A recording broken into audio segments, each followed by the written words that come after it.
Renly Baratheon arrived at Highgarden in the early hours of the morning, the dawn sun casting golden hues over the sprawling fields of flowers and rolling green hills that surrounded the Tyrell stronghold.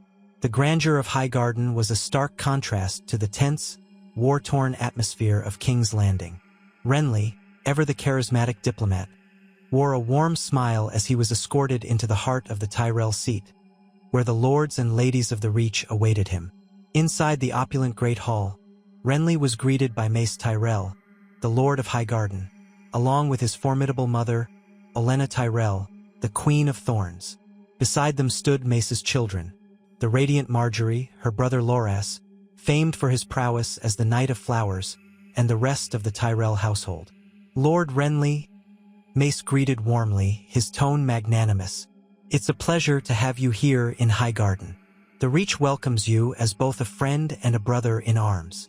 Renly returned the greeting with a slight bow, his charm radiating. Lord Tyrell, the honor is mine. Highgarden's beauty is only matched by the loyalty of its lords.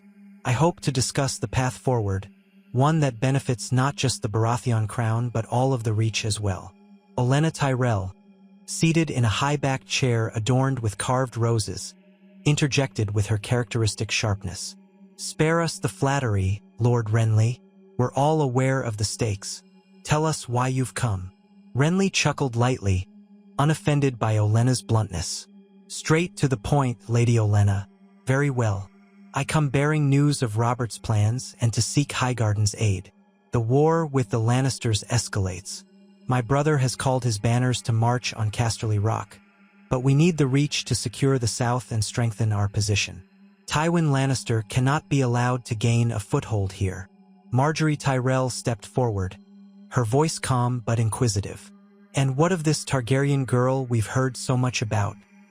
Dragons are not a threat to be ignored, no matter how distant they seem.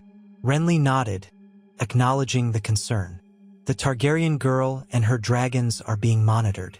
My brother has not dismissed the threat, but for now the focus must remain on Tywin. If we fracture here in Westeros, no force, dragon or otherwise, will be able to restore stability. Loras Tyrell, leaning casually against a nearby pillar, crossed his arms. And what does House Tyrell gain from joining this effort? The Reach has long been the breadbasket of the realm. We supply both gold and grain to the crown. Surely, we deserve more than empty promises. Renly's smile widened, his diplomatic instincts kicking in. You do, Ser Loras, and you shall have it. Highgarden is the heart of the Reach, but the Tyrells deserve greater recognition for their contributions to the realm. Robert would agree, and I will personally ensure that the Tyrell name is elevated further in King's Landing. Perhaps even a queen from Highgarden. Margaery's gaze sharpened, and Olenna raised a brow, the faintest trace of a smile playing on her lips. A queen from Highgarden, Olenna repeated, her tone speculative. Now that's a suggestion worth considering. Mace Tyrell stroked his chin thoughtfully. Highgarden has always been loyal to the crown. If King Robert ensures our interests are protected, then House Tyrell will stand with the Baratheons. Olenna's sharp gaze cut through Mace's attempt at diplomacy. We'll stand with them if it makes sense, she corrected, before turning her attention back to Renly. What assurances do we have that this war won't leave the Reach vulnerable? The Lannisters are cunning, and their claws are in more corners of the realm than you realize. Renly's tone grew serious. Lady Olenna, the Lannisters may be cunning, but they're also desperate. Tywin is waiting for reinforcements from the Golden Company and slave armies from Meereen. If we strike swiftly and decisively, we can box him in before they arrive. The combined strength of the Reach, the Stormlands, the Riverlands, and the North will be too much for even Tywin to withstand. The room fell silent as the Tyrells exchanged looks, the weight of Renly's argument sinking in. Olenna was the first to speak, her sharp tongue softened slightly by approval. You're clever, Lord Renly. Clever enough to make me think you might actually pull this off. Very well. Highgarden will support your efforts, for now. But remember, alliances are built on trust, not just promises. Renly inclined his head. I understand, Lady Olenna. You have my word that the Reach will not be forgotten." With the Tyrells tentatively on board, Renly felt a surge of optimism. The Reach's resources and armies were a vital piece of the puzzle, and their support would bring Robert's forces one step closer to victory. As he departed Highgarden later that day, Renly couldn't help but feel that the seeds of unity were beginning to take root, though he knew all too well how fragile such alliances could be. Stannis Baratheon's journey to the Vale was marked by his usual determination and efficiency. The rugged, mountainous terrain leading to the Gates of the Moon and up to the Eyrie was treacherous, but Stannis's purpose burned brighter than the cold winds of the high peaks. With him traveled a small escort of trusted men, ensuring his arrival was both discreet and secure. When he was finally ushered into the grand halls of the Eyrie, he found Lady Lysa Arryn seated upon her high-backed chair, her young son Robin beside her. The Vale's bannermen and advisors stood nearby, their expressions wary but attentive as they regarded the stoic and unyielding figure of the king's brother. "Lord Stannis," Lysa greeted, her tone cautious but respectful. "To what do we owe the honor of your presence in the Vale?" Stannis wasted no time with pleasantries. His voice was firm and direct, cutting through the air like a blade. "Lady Arryn, I come on behalf of my brother, King Robert, to call the banners of the Vale. The Lannisters threaten the realm, and their ambitions know no bounds. Their forces are mustering in the west, and we need the strength of the Knights of the Vale to ensure victory against them." Lysa hesitated for a moment, her gaze flickering to her son, Robin, who clung to her side. "The Vale has remained untouched by this conflict," she said cautiously. "Our knights are strong, our lands secure. Why should we spill the blood of our people in a war that may not reach our borders?" Stannis's jaw tightened, his impatience barely contained. "The Lannisters' greed is insatiable, Lady Arryn. If they consolidate their power, they will come for the Vale eventually, just as they'll come for the Riverlands and the Reach. The time to act is now while they are still vulnerable." One of the Vale's bannermen, Lord Yohn Royce, stepped forward, his voice steady and authoritative. The Warden of the East would not have stood idle while the realm faced such peril. Jon Arryn would have ridden at the head of the Knights of the Vale to defend the kingdom. Lysa stiffened at the mention of her late husband, her expression shifting from hesitation to resolve. "You're right, Lord Royce," she said softly, her voice carrying a trace of sorrow. Then she turned to Stannis, her tone firm. "The Vale will not stand idle. The Knights of the Vale will march against the Lannisters. For the honor of my husband, for the safety of the Vale, and for the good of the realm." Robin, still clinging to his mother, piped up, "The Knights of the Vale are the best in the land. They'll win, won't they, mother?" Lysa smiled faintly and nodded. "Yes, my sweet boy, they will." Stannis inclined his head slightly, acknowledging her decision. "You've made the right choice, Lady Arryn. The Knights of the Vale will be instrumental in ensuring the Lannisters are defeated and peace is restored to the realm." Lord Royce stepped forward again, his chest swelling with pride.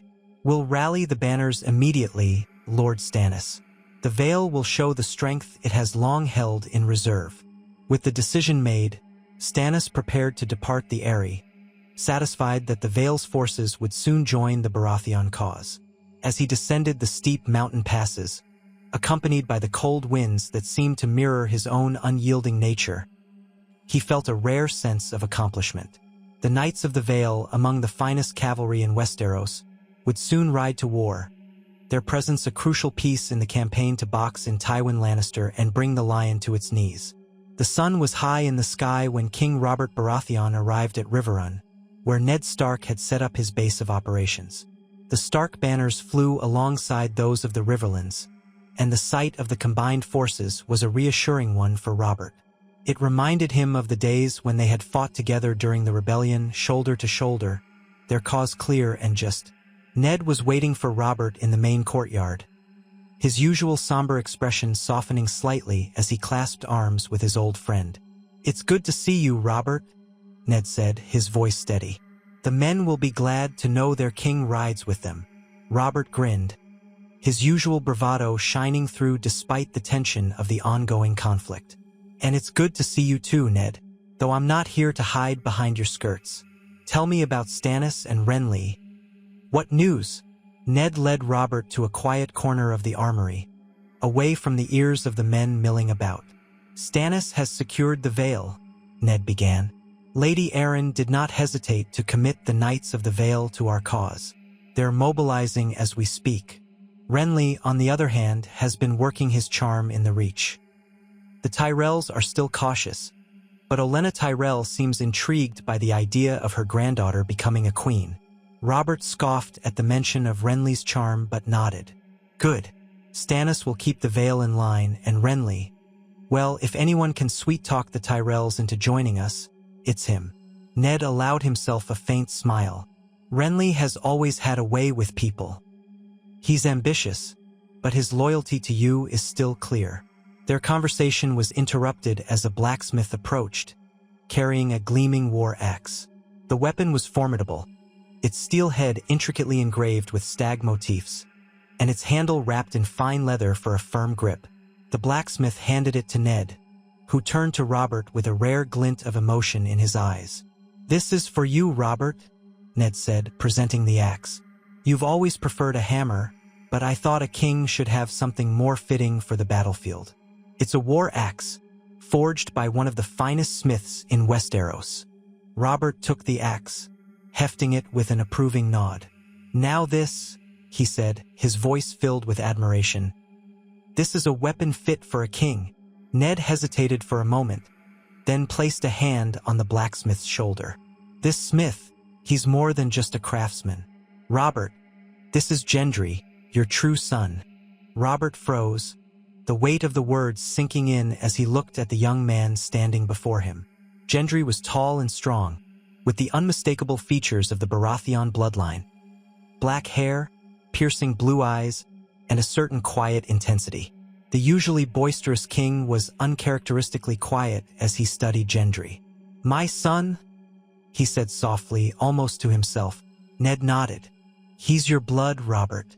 He has the strength of a Baratheon and the skill of a master smith. He's proven himself time and again in the forge. He's a good lad. Gendry shifted uncomfortably under Robert's gaze but didn't flinch. My lord, he said, his voice steady. I don't know much about being a king's son, but I know how to forge steel and wield it if need be. If I can serve, I will. Robert placed a hand on Gendry's shoulder, a rare moment of vulnerability flashing in his eyes. You've done more than serve, lad. You've made your mark and you've done it well. I don't know what the gods have in store for us, but you'll always have a place in my court or my forge. The moment passed, and Robert turned back to Ned, gripping the axe tightly. Thank you, Ned, for this weapon, for your counsel, and for giving me the truth, even when it's not easy. Ned inclined his head, the bond between the two men as strong as ever.